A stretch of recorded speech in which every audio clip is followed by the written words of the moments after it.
ladies.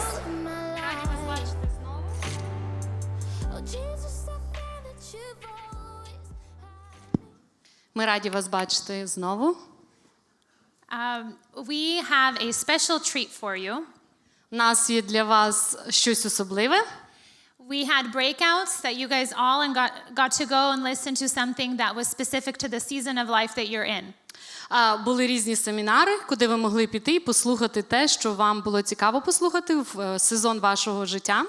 But I think we can learn from each other from the various seasons that we are in. Але я думаю, що ми можемо навчитись один від одного, від тих різних періодів життя, які ми проходимо. And so we have brought all of our guest speakers on one stage. І тому ми бачимо перед нами всіх наших гостей, всіх спікерів, які є тут і будуть відповідати. And we are going to learn from their life experiences. Будемо вчитися від них далі, з їхнього досвіду життєвого. Hopefully learn some lessons for ourselves. Надіюсь, що будемо брати якісь уроки для себе. What to do, Що робити what not to do. і що не робити. It's always better to learn what not to do from other people's experiences. Завжди краще навчитися, що не робити з досвіду інших людей. When the planning committee was thinking about this concept of rise up, Коли комітет, який планував цю конференцію і думав про цю тему, що нам треба встати, піднятись, something that we thought of that is particularly relevant to women of all ages. це те, що має відношення до жінок різного віку і різних віку. It's that we have expectations. Тому що в нас є якісь очікування. Expectations for all of the relationships in our lives. Є очікування у всіх відносинах в нашому житті. For our future career. Наших майбутніх кар'єрах. For our family. Нашої сім'ї. Goals. Наші цілі. Personal desires and things that we would like to see within ourselves. Наші особисті бажання і те, що ми хочемо бачити в собі, в своєму житті. And then the flip side of expectation. З другого боку очікувань is disappointment. Це те, що наші розчарування бувають. Because sometimes life doesn't go as planned. Тому що часто життя не йде так, як ми плануємо. And I think we can learn from other women. І я думаю, ми можемо навчитись від других жінок, that have walked in similar paths. Хто вже пройшов схожу дорогу. Who have experienced great expectations. В кого є певний досвід, не просто очікування. And who have experienced those disappointments. Хто має досвід в розчаруваннях. But have learned to trust the Lord throughout them all. Але навчився довіряти Богові у всіх ситуаціях. So we are going to do this panel similarly to how we have been doing this day. Ми будемо мати зараз цей час, схоже на те, що ми мали на протязі дня. Both Russian and Ukrainian, or Russian, Ukrainian, and English. Буде по-російськи, українськи, англійськи. And we have a new translator among us. This is Hala. I call you Hala? Totya Hala, if you're from camp. Very new. MGC.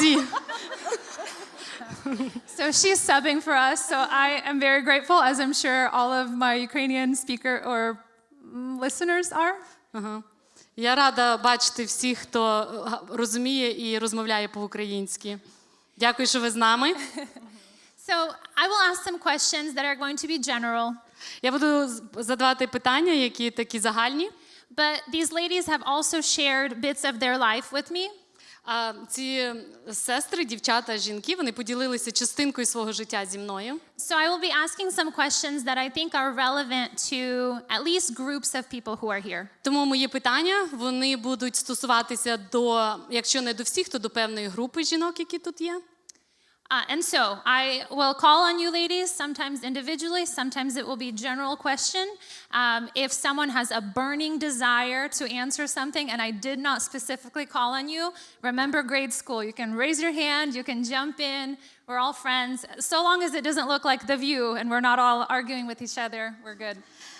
Я буду задавати питання і буду називати ваше ім'я, але якщо я не назвала, задала просто загальне питання, пам'ятаєте, як в школі ми піднімаємо руку, і ви маєте таке бажання дати відповідь на це питання, ви просто піднімаєте руку і відповідаєте. Great. So I know that you were split up, you went to the different rooms and you got to hear little bits and pieces of these ladies' stories. Я знаю, що ви всі пішли в різні кімнати, і ви могли почути частинку з життя цих прекрасних жінок. But for those of you who haven't, I'm curious. Але для тих, хто не зміг це почути, то в мене таке питання. Мені цікаво. Bree, I'm going to start with you. Бріє, питання до тебе. Yesterday, you shared with us your 5-step program for getting married in a year. Ти вчора поділилася з нами, що в тебе є 5 шагів до того, як вийти заміж. And I'm married, but I'm still curious what that looked like. І я заміжня, але мені все одно цікаво знати, що це. But what I really want to ask you Але насправді, що я хочу запитати, is how does a girl from Texas end up in Lviv, Ukraine? як дівчинка з Техаса може опинитися у Львові, в Україні? It was actually my parents' decision Це було рішення моїх батьків. because I was only 13 at the time. Мені було тоді тільки 13 років. And I was just a normal girl who went to school and had my friends and never planned, to go anywhere further away than for college. Я була звичайною дівчинкою, ходила в школу, мала друзів і ніколи не планувала їхати кудись, крім того, що колись поступати в коледж. But mom and dad came and said, girls, we feel like God is calling us to go serve in Ukraine. Але тато з мамою прийшли і сказали, що дівчатка, ми маємо таке відчуття, що Бог нас посилає, щоб ми служили і працювали в Львові, в Україні. And it's not even so much that I didn't know where Ukraine was. I didn't know what Ukraine was. Я не тільки не знала, де це Україна, я взагалі не знала, що це таке Україна. Obviously, as a 13-year-old, I did not want to go. І, звичайно, в 13 років мені зовсім не хотілося їхати туди. But I remember once we landed in Ukraine, Але пам'ятаю, коли ми вже літак наш приземлився там в Україні, it was like the biggest adventure that I've ever been on. це було настільки мені цікаво, я такого ніколи не переживала. It was 1993, so Ukraine was like very different than it is today. Це було в 93-му році, і в Україні було все набагато по-другому, чим є зараз. But it was such an adventure that as a 13-year-old girl, I didn't even care. I was just like, wow, everything's so new and different, and this is so cool. Це була ніби така подорож пригод, і мені в 13 років, мені було все дуже цікаво, і я рахувала, що це все так класно там. Did you speak Ukrainian when you were 13? No. Ти розмовляла по-українськи? Ні. No. I had never even met a Ukrainian before we Я навіть moved. ніколи не зустрічалась з українцями. Poor you, 13 whole years without meeting a Ukrainian. Співчуваю тобі, співчуваю. В 13 років опинитись в Україні. There weren't that many Ukrainians in Texas, especially back then. Тоді не було багато ще українців в Тексасі, тоді ще в ті There are роки. post-COVID. Після ковіда там зараз є багато. Таня так рахує. Oh, yeah. So, from 13, you lived in Ukraine until you were 40? Yep. Що в Україні жила з 13 до 40 років. Так. And so what happened? Your teenage years, you grew up in Ukraine, obviously saw these gorgeous guys all around you, all over Ukraine. Did you think you were going to marry a Ukrainian man? І ти там, звичайно, виростала, бачила дуже наших гарних хлопців українців. Що ти думала? Ти думала, ти вийдеш заміж за українця? Absolutely. Звичайно. That was the plan. Такий був в мене план. But instead, I married a boy from Buffalo who fell in love with Ukraine. Але я вийшла заміж за хлопця з Баффало, який полюбив Україну. You know, I think the universe felt that Texas lost one Ukrainian, so it felt like it needed to send a Ukrainian from Sacramento to Texas to replace you. Я думаю, що вся вселена просто відчула, що в Тексасі вони втратили одну дівчинку, і тому з Сакраменто послали туди іншу. Anna, is that your story? Я думаю, що це історія Ані. So can you tell us what events brought about your move from Sacramento to Texas? Можеш трошки розказати, що сталося, що ти з Сакраменто переїхала в Тексас? Yeah, I met my husband, who actually I met him here at church in Sacramento. Я He's from зустріла Sacramento. чоловіка тут в церкві, в Сакраменто, він з Сакраменто. But he went to Bible school and he went there for 2 years and we dated during that time. Але він поїхав в біблійну школу туди, і на протязі 2 років він там був, і ми зустрічалися тих 2 роки. So when we got married, the plan was to go there for 2 more years so he can finish school and we would move back here. Наш план був, коли ми одружилися, що ми ще поїдемо там на 2 роки, а потім повертаємось сюди до Сакраменто. So 12 years later, І через 12 років we bought a house. ми купили там дім. Yeah, so and after Bible school, God just really it was obvious he needed to go to seminary. So for first 6 to 7 years, I waited that we're gonna move back any day now. We're gonna move back any day. And 12 years later, I'm not waiting for that anymore. I just know it's whatever God's gonna do. Після біблійної школи ми розуміли, що йому потрібно йти в семінарію. І перших 6-7 років я чекала, і я надіялася, що ми повернемось в Сакраменто, але після 12 років я вже зрозуміла. Що вже я нічого не чекаю. Вже що Бог предопределив, та буде. So Anna, everything's big in Texas, right? Bria, Anna. Yeah, So you have a big house, big diamond ring, not the big hair though. Right. Is В that how it Тексасі is? все дуже велике, там Yes. великі там такі віли у вас, Yes. доми, великі даймонд на Да. обручках, все Да. дуже таке велике. I'm very proud of it actually. I have the basic Bible college diamond ring. So Мене when дуже- your husband's in Bible school, this is, yes. Моя обручка це саме... It's so beautiful. Ага. I Коли wear мій it proudly. чоловік був в біблійній школі, подарував, і це я дуже горджуся Yeah. цим. No, it's, I know one thing, that God is big everywhere. Я знаю, що Бог великий скрізь. And I think if Texas does have big houses, then the joke is that for 11 years we literally lived in the smallest apartments and dorm housing that God could find in all of Texas. Якщо рахується, що Four в Тексасі kids. великі там хати, то ми жили на протязі 11 років в самому малому апартменті з 4 діток. Yeah. And during that time, I'm sure that you were just so grateful to see all of your friends from Sacramento and elsewhere on Instagram putting their pictures of their brand new homes and their brand new cars and their family vacation and all of that stuff. You were happy for them, right? Yeah, sure. Я знаю, що на протязі тих 11-12 років всі твої друзі з Сакраменто на Інстаграм ставили фото, коли вони купляють хати, тут машини, їдуть відпочивати, і ти просто раділа. Sure, yeah, that's what Instagram does. It's not toxic at all. Я раділа, і воно взагалі для того і є Інстаграм, щоб Yeah. радіти за других. Yes, and I imagine that somebody's big house made them so happy, and here I am miserable simply because I don't have a big house. Тому було так, що дивлячись, що хтось має велику хату, я думала, що це їм приносить радість. And я себе відчувала не дуже, тому що ми жили в апартменті. Excuse the thick layer of sarcasm. It just comes with Я the думаю, що ви personality. розумієте мій сарказм. No, I tell you this, and I shared a little bit in my seminar, is Я хочу сказати, я це ділилась на семінарі. nothing. I don't think any choices in life are easy. Я думаю, що будь-який вибір в житті це не просто. And I've experienced it twice in my life in a big way. І я 2 рази в житті переживала це дуже так сильно. I realized one thing is we got to pray really hard who we marry and when we get married to them. Перше, я зрозуміла, що нам потрібно сильно молитися перед тим, як ми виходимо заміж, за кого ми виходимо заміж. And also making any big moves in life, big також- decisions like moving away. We got to pray really hard and hear from the Lord. І також, якщо нам робити якісь такі великі рішення, то потрібно молитися і знати слово від Господа. Because it's not if and when things will get hard in your marriage, or if and if things will get hard in Texas or South Carolina or whatever. It's not if. Тому що це ми не кажемо, якщо стане щось недобре або складно в моєму подружньому житті, або щось буде недобре і складно в житті в Тексас. Не тоді, коли ми кажемо «якщо». It's a when. Це питання «коли».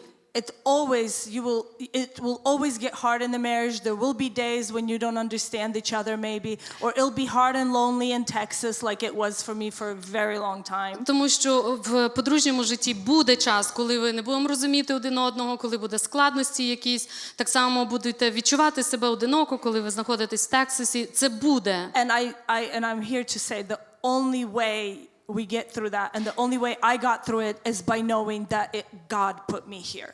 І я могла це перейти тільки розуміючи, що Бог мене поставив на це місце. And God we're going sent to us there. circle Бог back нас to послав that. туди. We're going to circle back to your story. Definitely want to hear more about that. Ми повернемось до твоєї історії, ми хочемо більше чути.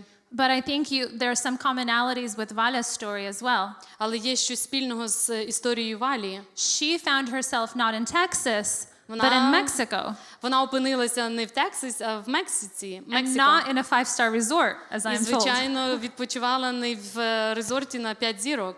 Valia, can you tell us, how did you find yourself in Mexico, and where exactly in Mexico do you live? Валя, скажи, будь ласка, як ти опинилась в Мексику і де саме ти живеш там? Ну, я скажу це словами своєї мами. Мама моя казала: доця, ти не переїхала в Мексику, тому що вийшла заміж за мексиканця, а тому що Бог хотів тебе бачити в Мексиці і дав тобі чоловіка-мексиканця. Тому я в Мексиці вже знаходжусь 19-й рік. Ну, найпростіший спосіб переїхати – це вийти заміж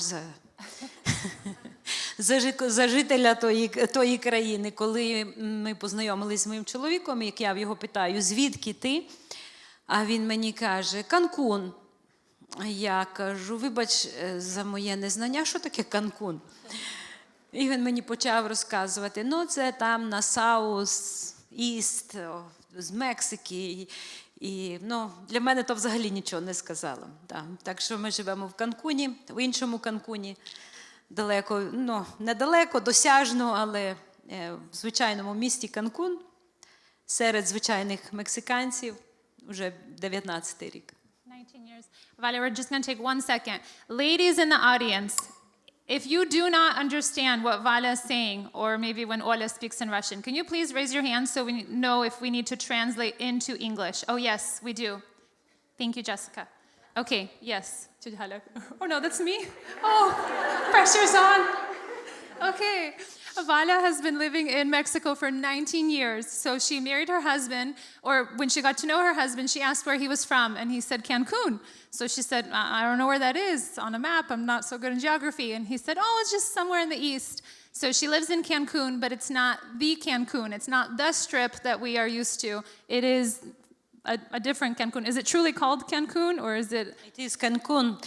What you know is not really Cancun. It's called Hotel Zone. Oh, that's it's what a we resort. know. It is. We are privileged to live in Cancun. You just visit resort. I see. So what does your Cancun look like? Well, it's just like any Mexican town, city, village. На що Just схожий Канкун, в якому ви square живете? houses and boxes, like not curtain boxes, but it's just bricks and flat roof, and that's it. So how many Просто Starbucks do звичайна you have хода. around your house? How many Starbucks do you have around your How house? many stars do my box have? Питання, на що схожий Канкун, де Валя живе? Вона каже, звичайне місто мексиканське, такі квадрати з каміння, хати схожі і чорні, да. До минулого року ми жили на вулиці, нас називається 95-й район, де ми жили 11 років, дуже близько від церкви, де ми знімали для церкви. І ну, в домі, що я ловила? Тараканів, скорпіонів, прозорі ящірки, ну, це з таких більш серйозних звірів. So for 11 years they lived near their church, and Vala started a pest control business. She, in her home, oh gosh, it gives me the heebie-jeebies just to talk about it. Cockroaches, scorpions, tarantulas. Geckos. Oh, guys. Oh, God bless you. От, і я буквально буквально виконала писання, будете наступати на змій і скорпіонів.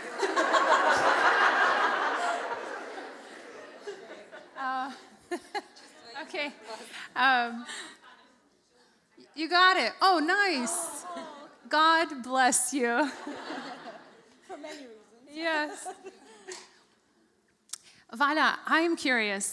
You know, especially post-COVID, BLM and all of this stuff, we have a lot of talk in America about disparaged communities, about, you know, equality and about paying attention. And I'm sure that there's a place for it. A lot of it is over-amplified. But you're kind of the opposite scenario. What does it feel like to be a white Ukrainian woman in the middle of a village in Mexico? До Валі запитання. Після COVID в нас є багато питань і проблем, і те, що обговорюється, це про відношення до чорношкірих і так далі. Я знаю, що ти навпаки з другого боку, і як для тебе, білошкірої, знаходитись і жити в Мексиці? Я питання не в тому, як до тебе відносяться, питання в тому, чи ти знаєш, що ти там, де маєш бути, і хто ти є. Тому не важливо, як до тебе відносяться. Реакції є різні. Я зазвичай робила такі молитовні обходи по нашому району, і всі казали «Ай в'єне грінга». Грінго – це грінго, від зеленої уніформи американців, коли вони вторглися в Мексику певний час, і зали грінго, зійдіть зелені. Там, де так, грінго кажуть на мене, «Ай в'єне грінга». Дивились. Кожна є взагалі різне відношення, але I just always have fun. Just I do what I need to do and You didn't feel isolated? Чи ти відчувала ізольованою? Перші роки мені було, можливо, 1,5 року було тяжко, тому що я не знала мови. Перше. Друге, я коли збиралася виходити замуж, я така вся сказала, ну все, я буду 2 роки я беру вихідний служіння, щоб мені навчитися to be a good wife. Тому і так, як ми жили в такому, без мови, без нічого, ми жили в такому районі, де чоловік не дуже хотів, щоб я сама на вулицю виходила. То, звичайно, то був челендж для мене, був виклик, але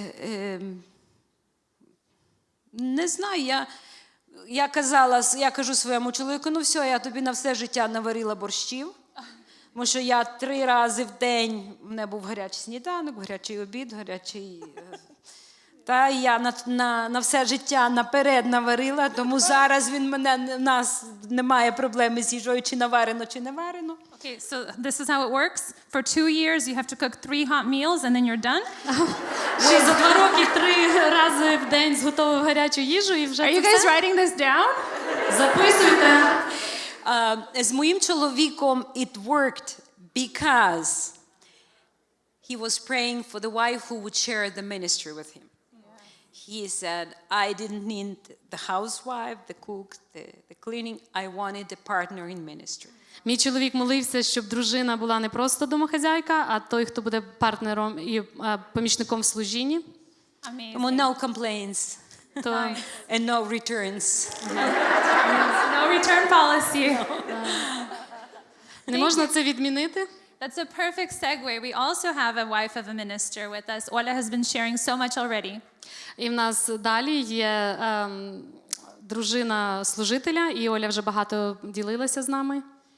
Ola, do you find, and actually this almost applies to all of you, do you find that position of being married to a minister, is that an isolating position for you sometimes? Оля, позиція бути дружиною служителя, чи це ізолює тебе часом? И да, и нет. В какой-то мере да, потому что в церкви, когда девочки, подруги, ты говоришь о себе, о своей жизни, о своем муже, нужно помнить о том, что он пастор, и они будут слушать его проповеди.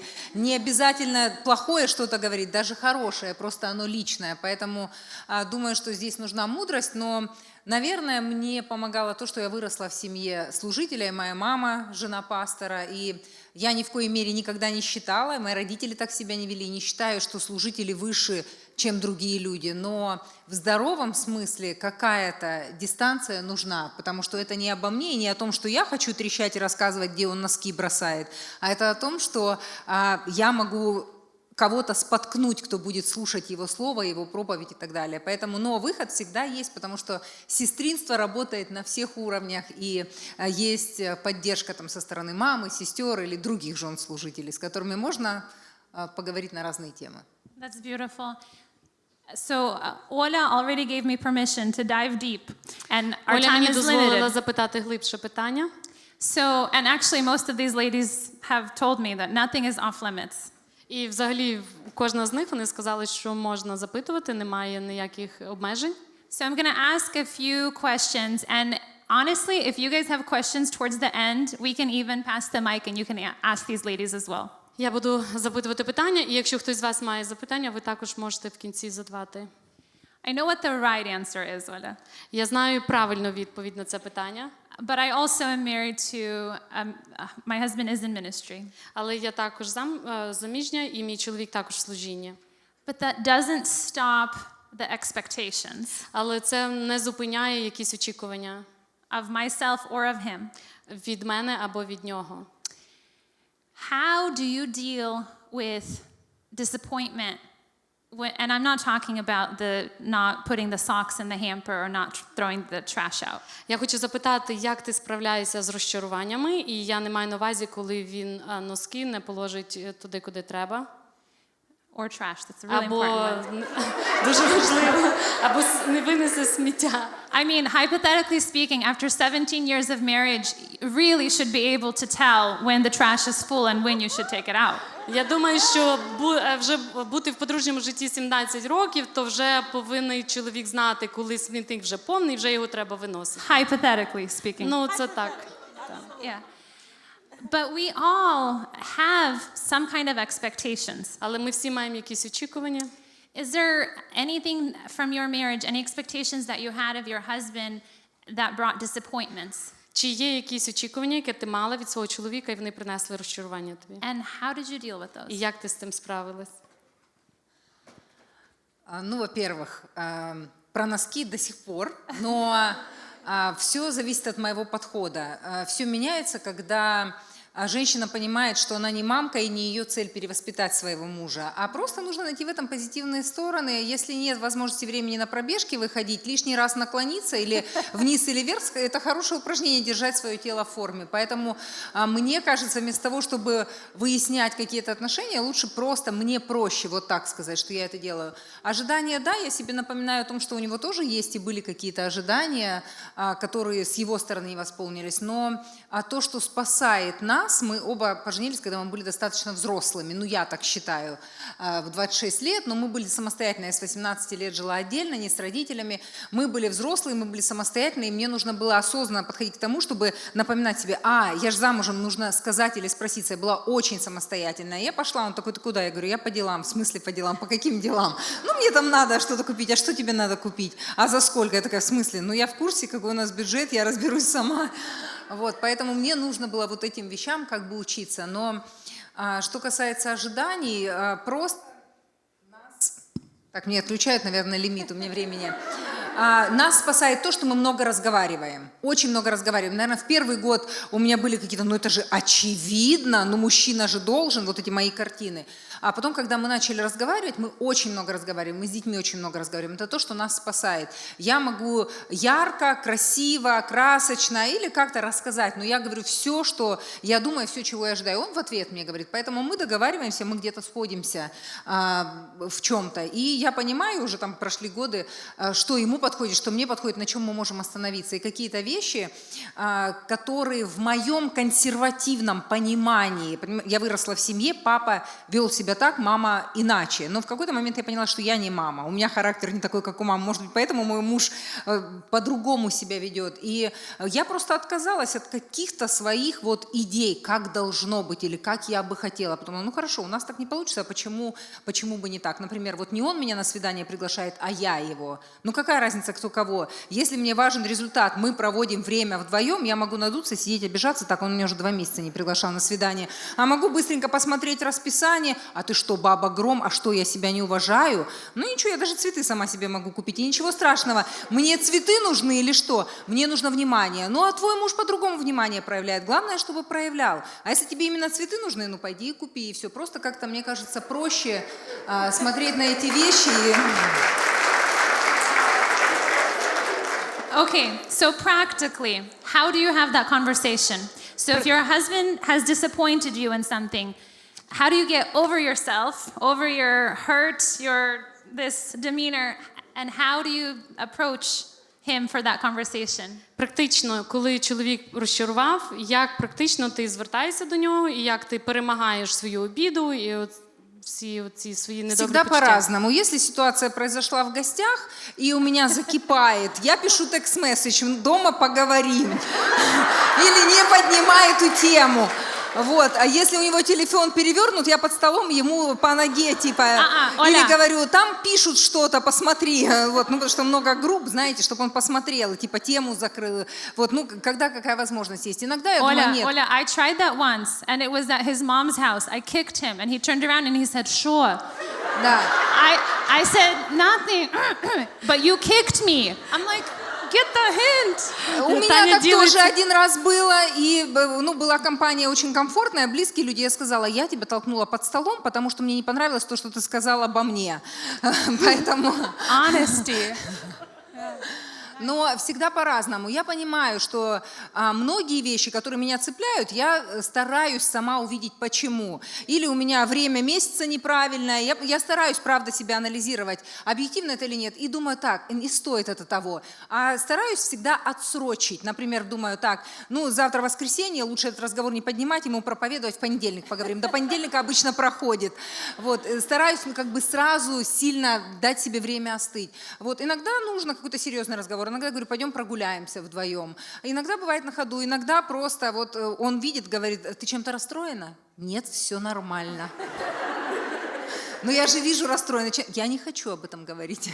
Ну, по-разному. Бывало и бывает. Ну, я немножко утрирую, но бывает по-разному. Поэтому, наверное, сейчас, вот в этом сезоне, ну, последние несколько лет, я стараюсь проще смотреть на многие вещи, не принципиально, просто давать скидку другим людям. Муж у меня хороший, замечательный, это не о нем, это обо мне. Думает, зачем придираться, не обращай внимания, да никто там это не услышал. Ну сказал, ну какая-то там шутка мне не понравилась или еще, ну ничего страшного. Вот как-то, наверное, легче воспринимать многие вещи, тогда жить легче. Оно все проходит, все забыли, никто не обратил внимания. Не надо цепляться к каждой мелочи. Я бы хотела. Ну, ничего страшного. Чуть я отодвинь, и любовь, мир и гармония.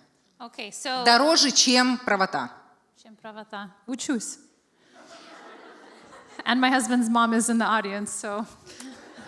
Мама мого чоловіка тут є, She слухає. loves me. Вона мене любить. We're all works in progress. Ми всі ще не закінчений проєкт. Okay, so what I heard you say is don't sweat the small stuff. Don't sweat the small stuff. It's a saying in English. Does it translate? Не те, що я почула, ти сказала не звертати уваги на якісь дрібниці. And communication. І спілкування. I just so happen to be a communication major. В мене саме це моя мейджор, це моя професія. Could not agree with you more. Я не можу не погодитись з тобою. And I think communication is so key in all of our relationships. Я думаю, що спілкування є ключем в усіх наших відносинах. No matter what season of life we're in. Немає різниці, в якому сезоні, в якому періоді життя нашого. So Bree, I have a question for you. Брія, питання. And maybe Anna, or you guys can jump in. How important were friendships for you during your period of singleness? А наскільки була важлива дружба в час, коли ти була самотня? Незаміжня. Did you have someone to communicate with, to relate to? Чи було з ким спілкуватися, було з кимось мати відносини якісь дружні? Relationships are probably the most important thing in life. Відносини взагалі, я думаю, найголовніше те, що є в нас в житті. We have the example of God in прикладом relationship Бог. with the Son and the Spirit. В відношеннях з сином і з духом. And we see that he created people for relationship with him and with each other. І ми бачимо, що він створив людей для того, щоб мали спілкування з ним і між собою. Yeah, so I think that applies to everyone. Тому я думаю, це відноситься до всіх. And so, by the same token, singles as well, like we have to be in relationships with people. І так само це відноситься до самотніх. Ми маємо мати відносини з людьми. I've seen people who don't have relationships and it makes you very weird. Я бачила людей, які не мають відносин, і вони мені здавалися цікавими в якійсь мірі. We're going to talk to someone. So if I don't talk to people outside of myself, I'm going to talk to myself. And then you just Нам get weird. потрібно з кимось розмовляти. Тому якщо я не розмовляю до тих, хто навкруги нас, я буду розмовляти з собою. And it makes you really weird, so don't do that. І тоді ми виглядаємо цікавими, тому не робіть так. Yeah, so for me, my relationships with my family were always very important, but also friendships. Тому мої відносини в сім'ї були дуже важливі, і також моя дружба. How do you keep those up? Як підтримувати відносини? I think like you keep up anything, you have to, it takes intentionality and making the call, writing the text, scheduling the date to get together. Я думаю, так як і все, для того, щоб підтримувати, треба робити це ціленаправлено, можливо, вислати смс, позвонити, щось спланувати. Relationships don't just happen. Відносини просто так Magically. самі не стаються по собі. I can remember one specific example. After I was on The Voice in Ukraine, I started traveling a lot. Я пам'ятаю один випадок після того, як я брала участь в «Голос» в Україні, в програмі «Голос». And I was gone from home all the time. І мене просто вдома не було ніколи. And I wasn't really thinking about it because I was just doing what I needed to do and just going. And І я про це не думала, я просто робила те, що потрібно, я їхала, йшла. And there came a point after maybe a year or 2 years that I got home from a trip. І після року чи двох, коли я повернулася з якоїсь подорожі, And I walked into the kitchen. я прийшла в кухню. And my family was there, my parents and my sisters, and they were talking. Була моя сім'я, мої батьки, сестра, вони розмовляли. And I realized I didn't have relationship with them anymore. І я зрозуміла, що в мене немає відносин з них більше. Because I wasn't making the time to spend with them, to talk with them. Тому що я не мала часу, щоб з ними проводити і говорити з ними. And so I had to be like, okay, I'm going to start saying no to some invitations so that I can be home and I can take care of these relationships with my family. Тому я вирішила, що я буду казати ні на деякі запрошення для того, щоб мати час і проводити з сім'єю і мати ці відносини. Yeah, I think when we live side by side with somebody, so whether it's a sibling or parents, you're doing life together, or at least you see each other doing life. But if you're not in each other's lives, so if you're friends and you live in different homes, sometimes it could be not awkward, but sometimes we feel like, well, why am I going to call that person and tell them that this happened in my life? Одна справа, коли ми живемо і проводимо час разом, якщо це наш брат, сестра або сім'я наша, а друга річ, коли це відносини з тими, хто не живе з нами в хаті і може здаватися незручно, чому я повинен там написати меседж або дзвонити. And so we lose those relationships because we're not sharing things that are happening in our lives. І ми втрачаємо ці відносини, тому що ми не ділимося тим, що стається в нашому житті. There was a funny story from elementary school that happened with my sister. Є дуже цікава історія, яка сталася в житті моєї сестри в елементарі школи. She was lined up to go inside the classroom, Вона стояла в чергу для того, щоб зайти в клас. and a girl from the end of the line І дівчинка ззаду черги came up to the front of the line where my sister was. Her name's Ala, so she was in the front with alphabetical вона order. перейшла ззаду і стала впереді, там, де стояла моя сестра Алла. And she said, Ala, did you get a haircut? І вона запитала, Алла, ти підстриглась? Alla said, no. Алла каже, ні. She said, I did. А вона каже, а я підстриглась.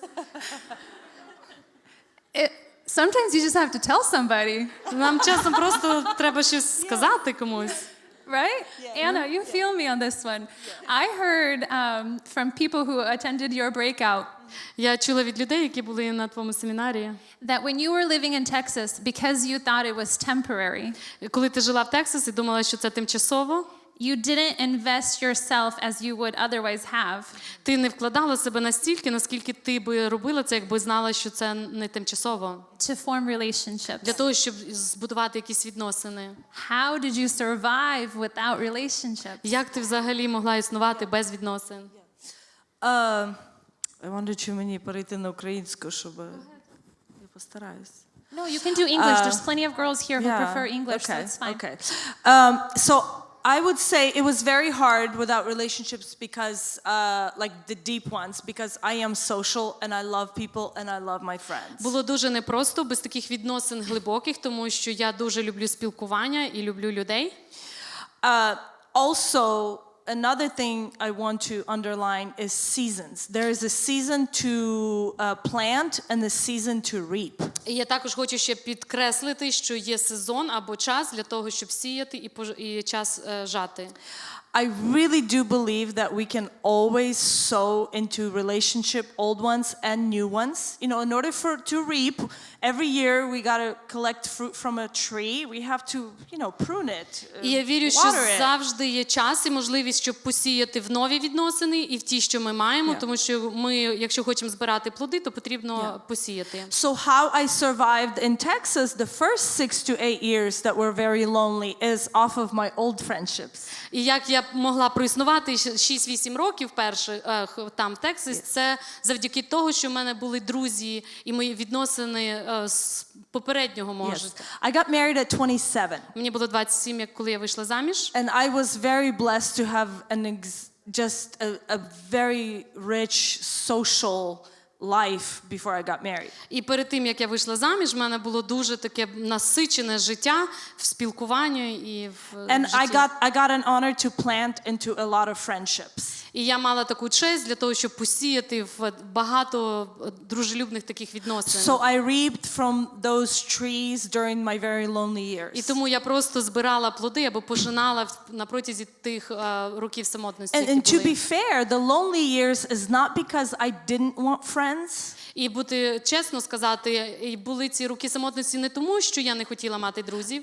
But there were factors. I was a newlywed. А були другі фактори. Я тільки вийшла заміж. I was in a brand new city, brand new church. Я знаходилась в зовсім новій церкві, в новому місті. I worked full time Я for many працювала years to повний support час my husband through Bible school and На our багато family. років, поки мій чоловік вчився в коледжі. I worked full time and then I started having babies. І я працювала на повний час, і потім в мене дітки почали народжуватись. With my first 3 kids, I went back to work after 12 weeks, full І time. з першими 3 дітьми я поверталась на роботу через 12 тижнів після I народження. didn't have У time мене or навіть не strength було часу або сили. or sometimes money І for часом навіть for a грошей. coffee date. Просто щоб мати якусь зустріч за кофе. So there are seasons, and I just think I realize that every year. I'm 39, but every season God keeps teaching me the most important thing, the gift we can have is recognizing which season is this. Is this season for sowing or is this season for reaping? Тому треба дуже розуміти, що є сезон і час, і дуже важливо розуміти, чи це час сіяти, чи час пожинати. When you were in it, Yeah. did you know what season you were in? Did you know that you were sowing? Коли ти проходила, чи ти розуміла, що це час посіву? You know, I have to say yes. Я маю сказати But- так, але It didn't feel like it. Emotionally, it didn't feel exciting. емоційно це не було дуже цікаво, It was lonely. не було захоплююче, було самотньо, It was very hard. було дуже складно. And on those days when I would cry out to God in exhaustion І в ті дні, коли я просто молилася сильно до Бога, and like, what is this, God? я просто казала: Господи, що це таке? He would remind me, remember, I brought you here. Він мені нагадував: пам'ятай, я привів вас сюди. I couldn't tell you then, oh, it's going to be so wonderful and someday we'll finally have enough money to, pay all of our bills. I couldn't have known what the future will bring, but that's the only thing that comforted me in those hardest days. І це було єдине, що мені приносило спокій і комфорт, тому що я не знала, як скоро і чи буде така можливість, що ми будемо мати більше грошей, заробляти і так далі. Besides God, did you talk with anyone about that? Крім Бога, ти ще з кимось говорила про це? My husband, Yes, a lot, you're Мій a lot. чоловік, багато з своїм Yeah. чоловіком. I'm going to go ahead and risk it. I'm the speaker, so if you don't Я invite me again, просто that's fine. зараз ризикую, я маю сказати щось. I want to say this. Я хочу це сказати. I thought about it, and I Я want to. подумала і хочу сказати. A mentor of mine in Мій Dallas, наставник в Далласі, наставниця, вона мені сказала один раз, що for a strong marriage, make sure every day you can do one of three things. вона сказала, для того, щоб мати гарне подружжя, пам'ятай робити одне з 3 речей кожен день. They all lead to closeness. Воно все веде для того, щоб мати краще спілкування. Either have a heart-to-heart conversation with your husband, Майте just від you серця two, до серця розмову like один з those одним. deep Такі conversations. глибокі розмови. Pray together Молитись разом and have sex. і майте інтимні відносини. One of those three. Одне з Aim цих 3. to have at least one of those 3 every day, or at least 3 times, whatever, So if today you didn't get to pray together, but did you have a conversation together, like an intimately close conversation? Щось одне з цих 3. Якщо вам не вдалося помолитись разом, чи ви мали такі дуже глибокі душевну розмову разом? And if you go, and so that's what sustains a marriage. And for all those 3, you don't need a lot of money. Оце саме і тримає подружнє життя, і на всі ці 3 речі не треба багато грошей. But you are sowing and you are going to reap. Але це є посів і буде жатва. I mean, they say the best things in life are free. Так, все, що найкраще в житті, воно безкоштовно. Anna, you are a therapist. Аня, ти психолог. So you understand the value of speaking with someone. Тому ти розумієш, як важливо з кимось мати розмову. Sometimes for whatever reason, either they don't have a husband or they don't feel like they can speak to him. Бувають ситуації, коли в когось, можливо, немає чоловіка, або вони не відчувають, що вони можуть з ним мати таку розмову. They don't have a close friend that will understand В them. них немає близького товариша, хто може їх зрозуміти. Maybe their parents don't understand. Можливо, їхні батьки не розуміють. What place, and I mean, I think I'm setting you up here, so I know what you're going to say. І в якому місці, я думаю, я тебе ставлю в таке положення. Що ти скажеш? What place is professional help? What role does it play in the life of a woman when we're going through something? We're in a season that is painful. Even if you see the purpose, even if you agreed to it, it doesn't mean it's fun. It doesn't mean it doesn't hurt. At what point do we seek professional help? В який момент нам потрібно шукати професійну допомогу, навіть тоді, коли ми розуміємо покликання в житті, але це не завжди просто і не завжди легко, то в який момент шукати професійну допомогу? First of all, the value of therapy is not in talking, it's in listening. Цінність в психологічній терапії – це не говорити, а слухати. So, нам всім не вистачає в житті того, що нам просто нема де виговоритись, може так, глибоко. I would say at the point at which we need to seek professional help, which there's godly psychologists out there. Я думаю, що момент, коли потрібно шукати вже професійної допомоги, є психологи, які богобійні. When you're stuck in the same cycle, like there's things you do that you've promised yourself 1,000 times that you won't do anymore. Це коли ми себе бачимо, що ми ніби в кільце себе поставили, і ми робимо те, що ми обіцяли собі багато разів не робити. And you've tried everything. You've gone to the prayer meeting, you've prayed with a pastor, but it still keeps happening. І ви вже молилися, ви ходили до пастора, і ви ходили на молитовні зустрічі, але ви бачите, що це повторюється. Whether it's an addiction or depression or aggression. Чи це агресія, чи залежність, чи депресія. But meaning you've tried some things. Але я маю на увазі, що ви попробували щось. And you're giving up and you think I will never change. І ви просто вже бачите, що здаєтесь, ви думаєте, я ніколи не можу змінитись. That's when it's time. саме тоді потрібно звертатися. There's healing, Є зцілення, and sometimes we just need a safe space to talk to someone. і нам просто часом треба мати це місце для того, щоб мати розмову з кимось. And God uses psychologists too for І us. Бог використовує психологів для того, щоб послужили нам. God can heal us in a moment sometimes. Бог може зцілити нас в хвилю часом, But if you look at all of his biggest miracles, they all took a long time. але коли ми дивимося на всі його чудеса, які він зробив, вони зайняли певний час. For Moses to lead people out of the desert, out of Egypt. Для того, щоб 40 Моїсей years. вивів ізраїльський народ з Єгипту 40 років. So you know what? If you're 30 and you're giving up on yourself, І тому, якщо нам 30 і ви здаєтесь, і вже, the next 40 years can be different. можливо, слідуючих 40 років буде іншими. But just let's not give up. Просто не здавайтесь. Absolutely. So you said Moses, and it caused me to remember something. When I Ти was сказала Моїсею, це мені нагадало. when I was thinking about expectations Коли я говорила про очікування and plans, і плани, I was kind of mentally paging through the Bible, і я просто проходила через біблійні історії. and I was thinking about all the things that didn't go as planned. І я думала про все, що не ставалось так, як планував хтось. And most of the Bible heroes that we read about, the things that happened to them were not planned by them. І в більшості випадків біблійні герої, все, що ставалось в їхньому житті, воно не було заплановано. Moses didn't plan to go before Pharaoh. He didn't plan for the 10 plagues. Моїсей не планував ставати перед фараоном і не планував про цих 10 казнів. I'm sure when David was told to give his brothers food, he wasn't planning on, hey, there's going to be a giant there, and hey, I might just bring my slingshot. Maybe I'm going to need it to face this giant.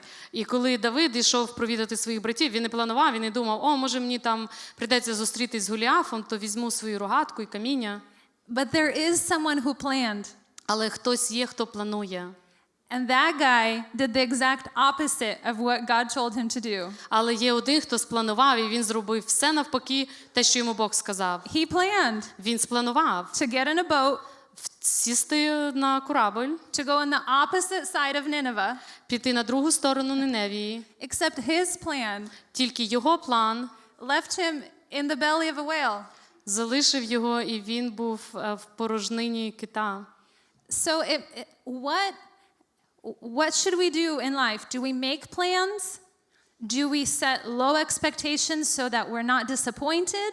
Or is there a third option? І тому, що ми робимо в житті? Ми взагалі не плануємо, або якісь такі невисокі очікування собі, щоб нам потім не розчаруватись, чи є якийсь третій варіант? And this question is for all of you, whoever would Питання like до to вас, хто answer. відповідає? What do we do? So Що ми робимо? Є такий біблійний принцип в Амоса 3.3. Як двоє підуть разом, якщо вони не погодяться. Це унікальний принцип для будь-яких відносин. Але в першу чергу для відносин з Богом.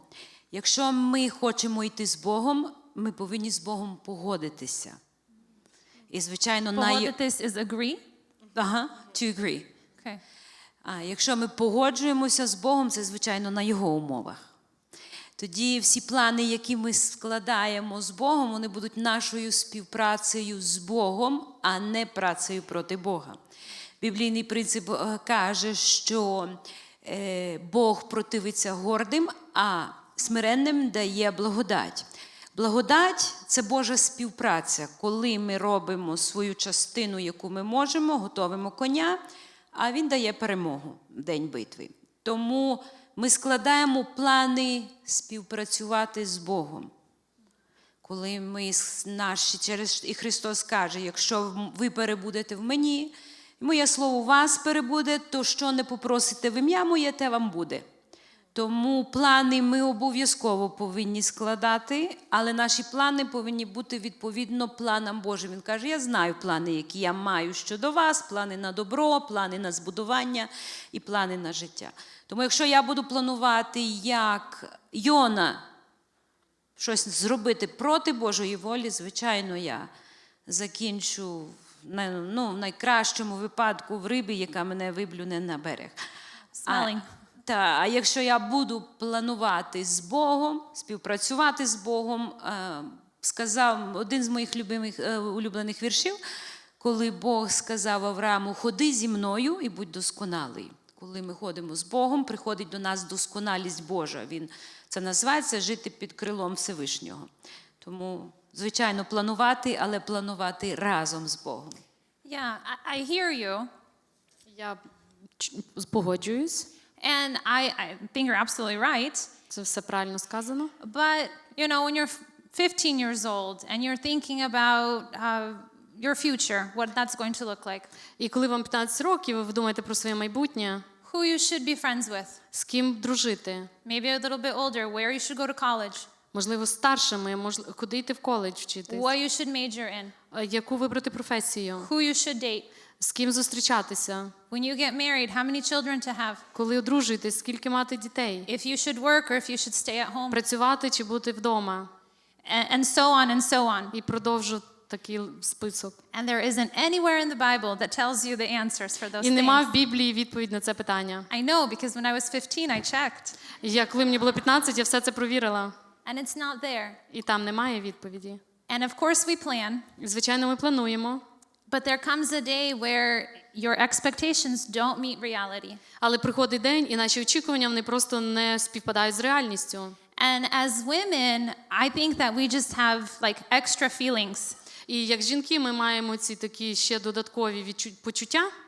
In teen school and JHM, they talk about the feeling wheel. А в підлітковій нашій школі там говорять про це колесо почуттів. And I'm going to botch it, Erica, so I apologize. But so when you're young, you see what? Black and white when you're a Коли baby. ми маленькі, ми бачимо світ білий і чорний. Then you see red. Потім ми бачимо червоний. You grow up, and now the world looks like your basic colors. Підростаєш, і ти бачиш всі такі головні кольори. You know, red is anger, Червоний – це наша злість. yellow maybe is happiness. Жовте – це наша радість. And then as we move into our adolescence, І коли ми вже стаємо дорослими, all of a sudden we don't just have red. в нас не просто є червоне, We have coral, в нас є бурячковий, we have bright pink, в нас є розовий, we have light pink. є світлий розовий. And the wheel just becomes full of all of these different colors. І це колесо, воно стає просто таки заповнене різними кольорами. And those are our emotions. І це наші емоції. Because we're no longer just happy. Бо ми не просто залишаємось щасливими. We're excited. Ми просто можемо бути такі в натхненні. We're not sad. Ми не є нещасливі, We could be anxious. але ми можемо бути тривожні. We could be frustrated. Ми можемо бути незадоволені. We could be nervous. Ми можемо хвилюватись. And so on and so І on. так далі, і так далі.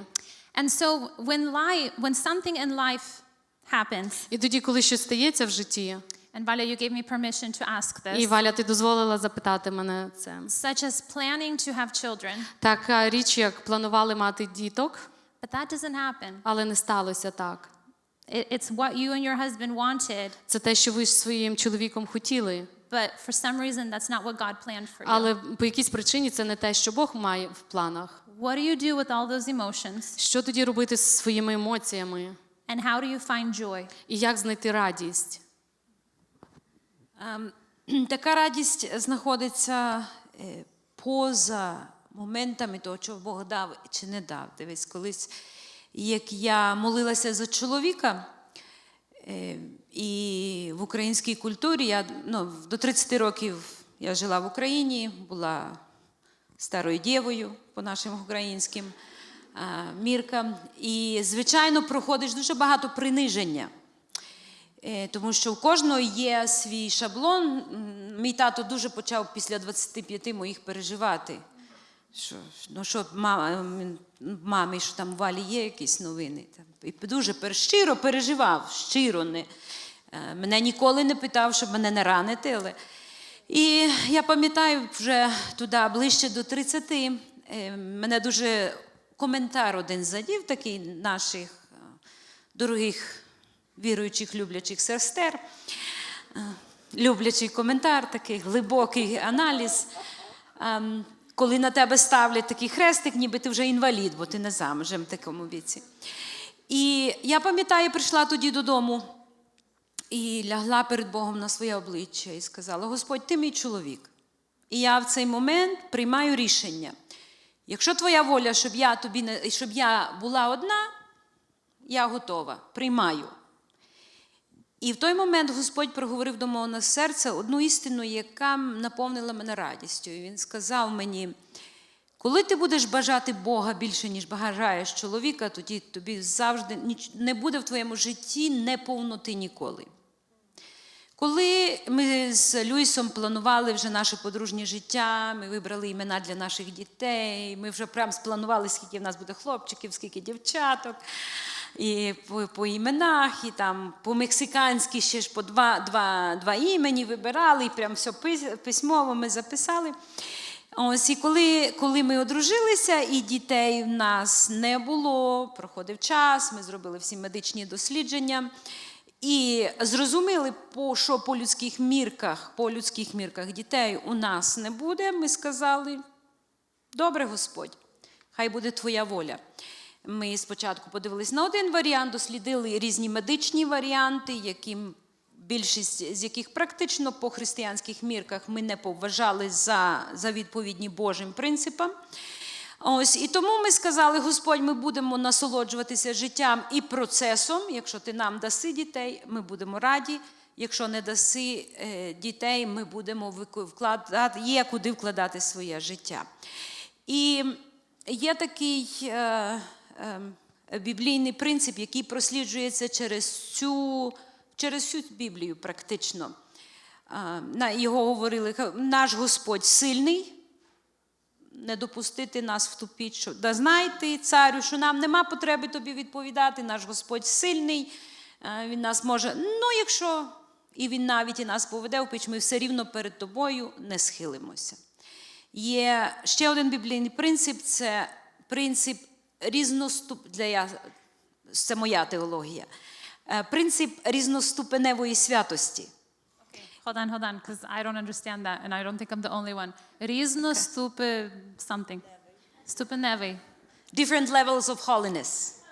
Different levels of holiness. We're on the same page. Thank you. So, перший рівень – це народ, який є святий. Народ, який відділений для Бога. Кадош – біблійний принцип святості. Серед кадош, серед народу святого є люди відділені для Бога для особливих цілей. Звідси є слово «назорей». Проводиться людина, яка є для Бога відділена серед святих, відділена для якоїсь цілі. Я, як дружина, від всіх чоловіків свята для свого чоловіка, бо я належу йому.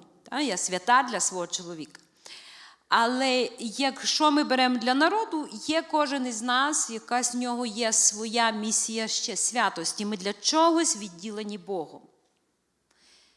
Ми з чоловіком відділені для Бога тим, що Він не дав нам дітей своїх фізичних, але у нас дуже багато рук, якими ми можемо обняти навіть більше людей, можливо, в різні сезони нашого життя, які потребують обійми, яких нема кому обняти. Тому, щоб сказати, що якщо ми втратили радість, на жодний момент. Іноді мене бере ностальгія, коли я думаю про старість. Коли я була біля своєї мами, і коли вона переходила в вічність, і мені стає себе шкода, і я собі думаю, хто ж біля мене буде? Це чисто такі моменти слабості, які просто проганяєш віником і розумієш, що то значить я взагалі доживу до старості. Тому насправді наші дні в Божих руках і нема часу жаліти за тим, що Бог не дає. Треба насолоджуватися, що дає і приносити плід в тому форматі, в якому Бог тобі дає той час. Thank you. So what I'm hearing from these ladies is we need to take our thoughts captive. А те, що я чую, що нам треба плінять помишлення по-російськи. And for a long time I didn't know what it meant. І певний час я не розуміла, що це значить. Captive, you literally steal it. Просто брати в плен – це просто викрадати. So as soon as you have a little thought, І тому, як тільки появляється ця невеличка думка, before it leads to this circle that Anna was talking about that you can't get out of. Перше, чим воно приведе нас до цього колеса, про яке говорила Аня, You say no, ми маємо сказати ні, and you just cast it away. і ми просто відказуємось від неї. So if something is trying to steal your joy, Якщо щось хоче викрасти нашу радість, you don't give it room. не даваймо місця. Thank you so much for sharing. Дякую, що поділилась. Ola, you're a mom of 3 or 4? 3, and Оля, they're teenagers now. Оля, мама 3 підлітків. Yesterday you shared with us one of your secrets Один ти вчора поділилася з нами одним of секретом, having this open relationship with your children, як мати такі відкриті відносини з дітьми. and that was apologizing. І це вибачатися перед дітьми. When you were speaking, I feel like we have very similar personalities. Коли ти говорила, я так відчула, що в нас дуже схожі наші персоналіті. So I'm sure that you didn't just learn to say sorry quickly. Я так думаю, що тобі не так скоро вдалося навчитися просити вибачення. There were some kind of circumstances or situations where you saw that you needed to apologize Були якісь обставини, і де ти розуміла, що тобі потрібно вибачитись in order to gain that для relationship. того, щоб мати ці відносини, придбати їх. Any tips for not necessarily children, but how do we apologize in other areas of our life? How do we own up to when we mess up? Чи маєш якусь підказку, не обов'язково в відносинах з дітьми, але в інших відносинах, To keep those relationships. щоб мати і тримати ці відносини? Як нам вибачатись? Ну, скажу не обязательно о том, как просить прощения, а в целом об отношениях. Я считаю, что с детьми в том числе не могут быть отношения открытыми и теплыми, односторонние. Я поняла это, я выросла сама. Почему у меня так? Потому что мы с родителями открыто разговаривали. Только когда я сама стала мамой, я оценила, что это значит, когда папа нас, старших детей, у нас называлось это семейный совет. Папа прям так и называл. Нам нужно собрать семейный совет. Это меня, старшего брата, остальные мы дети называли младших. Он советовался с нами, он говорил: дети, вот смотрите, у нас есть там такой бюджет, какие-то большие вещи. То есть у нас не было каких-то обид, почему мы там не ездим в отпуск и так далее. Потому что все было открыто. Или какие-то поездки, нам нужно это, или нам то. Всегда с нами советовался, и он о себе, о своей жизни тоже говорил. Я поняла с детьми, многие мамы мне говорят: а вот у меня ребенок закрытый, ничем не делится, ничего не говорит. И я всегда задаю вопрос: а ты чем делишься со своим ребенком? Я понимаю, что нужно соблюдать субординацию. Дети должны понимать, я против таких прям на равных, мы подружки с моей дочкой. С детьми нужно дружить, но в какой-то мере нам тоже нужно быть открытыми. Это в дружбе, это везде. Если человек только от меня что-то берет, но ничего мне не дает, это подопечный, это человек, которому я служу. Никто так вслух не говорит, но ты в себе как бы так понимаешь. Если это отношения, взаимоотношения, это подразумевает взаимную открытость, готовность быть честным, быть откровенным. Если человек для меня дорог, я буду держать лицо, я буду репутацию держать, я не признаю, что я была не права, я не признаюсь, что я там что-то. Ну, вот такие отношения и будут. Поэтому с детьми тоже, мамам я многим как бы говорю и сама так стараюсь. Да, есть вещи, которые мы с мужем за закрытыми дверями обсуждаем, но есть очень много вещей, я вижу, что это убирает недовольство, недопонимание, когда все открыто, когда мы открыто говорим: да, я с детьми делюсь своими слабостями. Я говорю, там, они же видят, они говорят: мам, у тебя плохой митинг был, ты чем-то расстроена. Я иногда могу им рассказать, поделиться. Конечно, я уважаю информацию других людей, но тем, чем можно. Делиться своими переживаниями, детки, помолитесь обо мне, нуждаться в них и не просто играть. Я вот сейчас, они у меня подростки, это моя самая большая поддержка. Каждый эфир Павел мне включает и никогда не уйдет, не помолившись обо мне. Мамочка положит руки, я говорю: сынок, ты мужчина, возлагай руки. Он возлагает руки, там, положит мне на плечо, помолится обо мне. Я искренне нуждаюсь. Там, я говорю: детки, молитесь. Они пишут мне постоянно: мам, как прошло? Еще одно служение прошло. Как ты чувствуешь? Как ты говорила? Но это не в один момент рождается. Это я готова для них, я для них доступна, и они для меня также. Поэтому в дружбе то же самое я вижу. Полноценная дружба, отношения – это когда открытость взаимная. Чем мне обижаться, что ко мне там что-то мне не рассказали, мимо меня прошли, если я сама так отношусь. Поэтому, наверное, вот на тот уровень, на который я готова выйти, на таком уровне, не всегда это так. Но я, по крайней мере, вот на что я готова или что я ожидаю от другого человека, Я не имею морального права ожидать чего-то, что я не даю. Поэтому вот так. Oh, wow, that's gold mine right there of information. Це інформація на вес золота по-русски ми говоримо. Thank you, ladies, so very much. Дякуємо вам всім. Here is what I understood from our І conversation. ось що я зрозуміла з нашої розмови. And I told you, my vocabulary in Russian is limited to songs and poems. І я казала, що моя російська, вона обмежена в віршах і в піснях. But here's the good one also. Але ось один добрий. Мы нужны друг другу. Бог нас спас не зря, чтоб с тобою были мы друзья.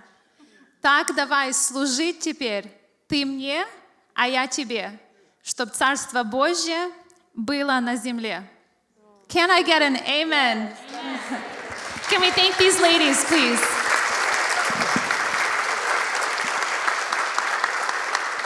Thank you, ladies, truly. Thank you so much for being vulnerable, for sharing parts of your story. Дякую, що ви були відкриті, поділилися частиною своєї історії. And have blessed your listeners. І благословили цим тих слухачів своїх. We would like to do a thing. Ми хочемо зробити одну річ. We would like for all of you to experience how awesome it is to be on stage. Я хочу, щоб ви всі мали таке досвід, що значить бути на сцені. Because if it's not on the gram, Тому що якщо це... did it even happen? Якщо немає на фото, на Instagram, I'm just kidding, guys. Just kidding. То, We already напевно, know. не було Instagram. цього. No bueno. But we would really, really love to take a group picture. ми дуже хочемо зробити загальне фото. Yes, you're going to be tiny. Ми будемо дуже там маленькі всі на фото. But this is our first event, Але це наша перша подія. and we hope it's going to be an annual one. Ми надіємося, що це буде щороку. And therefore, it needs to go down in history. Тому треба записати, щоб воно було в історії. So come on up. Тому прийдіть всі наверх It's going to be messy. і будемо ось тут. Yes. Rise up, ladies. Rise up. Піднімаємось. Here's your chance. Come on up.